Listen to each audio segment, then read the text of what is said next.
Hello বন্ধুরা, আমরা এখন রয়েছি পেহেলগামে। পেহেলগামের আমরা এসেছিলাম 29 মার্চ 2025-এ। আমাদের এই গোটা কাশ্মীর ট্রিপের লাস্ট ডেস্টিনেশন ছিল পেহেলগাম।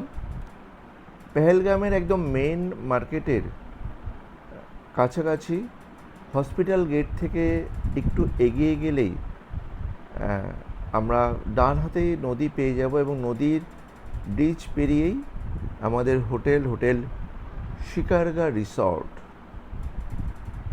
এটা একদম চারিপাশে এরকম অদ্ভুত মনোরম দৃশ্য ছড়ানো ছিটানো রয়েছে। এক পাশে নদী তো অপর পাশে বরফে ঘেরা পাহাড়। এই হচ্ছে আমাদের সেই হোটেল শিকারগা রিসর্ট, আর তার চারিপাশেই এরকম পাহাড় বরফে মুড়ে রয়েছে। এই যে আমাদের হোটেলে ওঠার স্টেয়ার,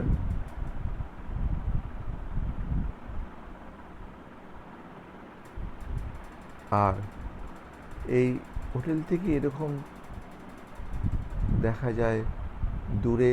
আমি চেষ্টা করেছিলাম দেখাতে যে নদী দূরে বয়ে যাচ্ছে। সারাদিন এরকম নদীর ধারে তোমরা চাইলে চলে যেতে পারো, বসে থাকতে পারো, স্নানও করতে পারো। আর এরকম অপূর্ব সুন্দর ভিউ নিয়ে দাঁড়িয়ে আছে আমাদের হিমালয়ের পাহাড়ের ঢাকা সমস্ত বরফ চূড়া। অদ্ভুত। কাশ্মীর মানে এরকম নতুন নতুন চমক, মনোরম দৃশ্য। এই যে আমাদের হোটেলে ঢোকার এন্ট্রান্স, আর এই আমাদের ঘর। আমরা গ্রাউন্ড ফ্লোরে ছিলাম, ফার্স্ট ফ্লোরে ওই একই রকমের সুদৃশ্য ঘর আছে, আর অদ্ভুত জানলা, মনোরম।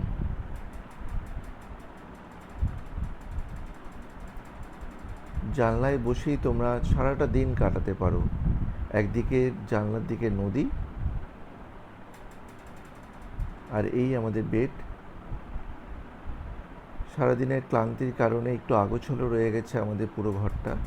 আর এই যে উল্টো দিকে বরফে ঘেরা পাহাড়। এই হোটেলের বাজেটও খুবই সাধ্যের মধ্যে, একদম ফ্রেন্ডলি বাজেট বলা যায়।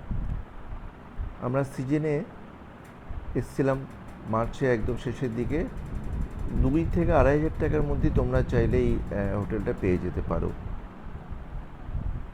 এই যে সামনে একটা ছোট্ট সবুজে ঘেরা লন, টেবিল চেয়ার পাতা আছে।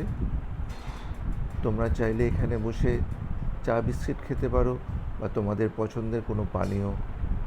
আর তেমন কিছু না চাইলে বসে আড্ডা মারতে পারো, গল্প করতে পারো। এই আমাদের ওয়াশরুম। আর অদ্ভুত ব্যাপার, ওয়াশরুম থেকেও এরকম ভিউ দেখা যায়।